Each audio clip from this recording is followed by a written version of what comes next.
you don't kill your cash cow. I mean, TV is losing money across the networks, and that's the trend that we're going. But Stephen Colbert is #1 and has been for a long time. Also, Stephen Colbert... The show's losing $40 million a year. Every show is losing money. It's still making them plenty of money in ad revenue every year. I mean, there is a decline in linear television, period, right? Ad revenue is on the decline across the board.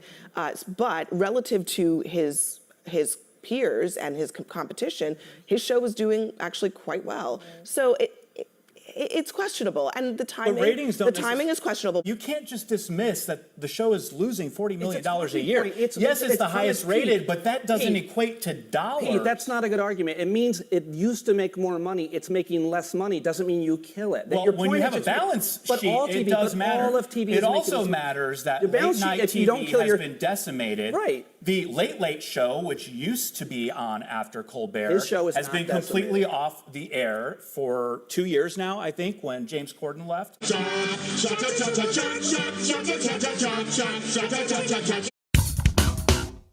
So apparently to Democrats, the firing of Stephen Colbert is purely political, right? It has nothing to do with the simple fact that he has lost over 10% of his audience since 2023. He's lost over 50% of his ad revenue since 2024. And of course, his show loses over $40 million for the network every single year. So to you and me, it makes perfect sense as to why this guy had to go. However, the Democrats are finding themselves in some dire straits because right now, are they not only less popular than they've ever been, they're also losing control of the narrative because you have PBS and NPR being defunded by Donald Trump's administration. And of course, you have Colbert, who represents basically part of the propaganda machine of the DNC, losing his job completely. And this is what we're going to see being discussed over here on Two-Way with Mark Halperin and the crew. But before we get to these clips, don't forget to like and comment on this video so we can break through the algorithms. Here we go. The corporate CEOs of NPR and PBS spent the last several days making a pitch to the media that they saw no bias in NPR and PBS and that any discussion thereof was unfounded.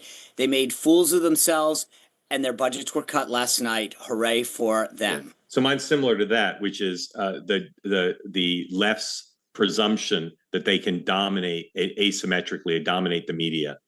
Stephen Colbert turned his show into a nightly anti-Trump program. NPR and PBS, as Caroline Levitt well documented, they're just attack machines for the Democrats.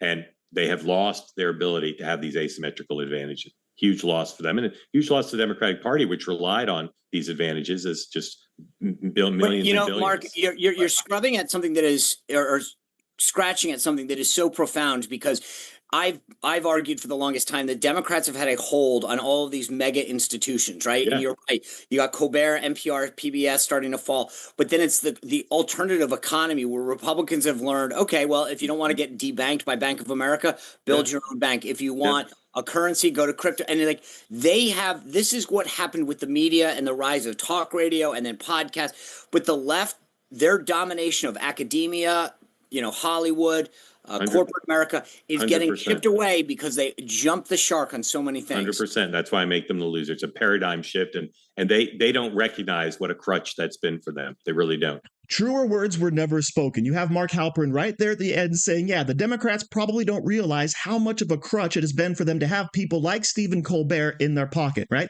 He's out there on a nightly basis, basically putting out propaganda, shilling for the Democrats. And of course, you compound that with NPR and PBS losing their federal dollars, and you no longer have that vice-like control on information, all right? And something I want to point out to anybody who's watching this that may be left-leaning is that everything you think about Fox News, we know about the other side. We know about CBS and ABC and NBC and CNN and MSNBC, right? We know that about all of these organizations because even though they swear up and down, yeah, we're even keel, we don't take sides, we all know it for sure because we recognize it every single day, right? Who are the guests? What are the points of view? What stories are they ignoring? All of that comes together to show clear and real bias, okay? And that's something we are very used to, but the left is used to having control of that information. And now watching it just be chipped away is truly glorious to see. And we're going to see how all of this plays out in 2026 and 2028 election cycles. But as I mentioned at the very beginning, the Democrats are also less popular than they have ever been in the history of this nation. So let's go ahead and close out with this clip from Harry Enten breaking down a lot of these new numbers.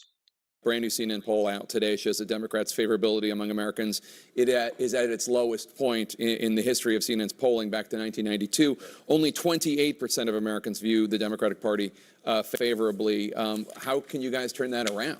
I think you have to find, there'll never be a real party leader until we have a nominee for president, but we are moving into a midterms. The bottom line is this: Democrats are behind their 2006 and 2018 paces when it comes to the generic congressional ballot. What are we talking about here? All right, the Democrats versus the Republicans on the generic congressional ballot, the margins. Look at where we are now. Democrats are ahead, but by just 2 points. Look at where Democrats were already ahead by in 2017. They were behind by 7 points. How about 2005 on the generic congressional ballot?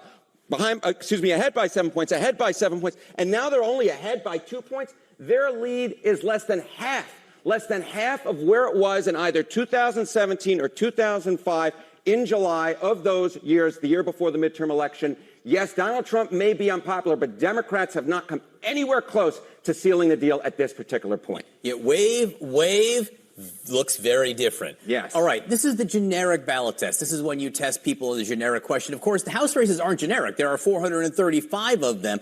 What happens when you go race by race? What happens when you go race by race? Well, it's the same idea. Okay, House seat ratings with a GOP president, like back in 2005 and, of course, 2017. More net pickup seat chances. Well, last time around, look at that. Democrats were ahead by 33 seats. How about in 2005? Democrats were ahead by 7 seats. What's going on right now?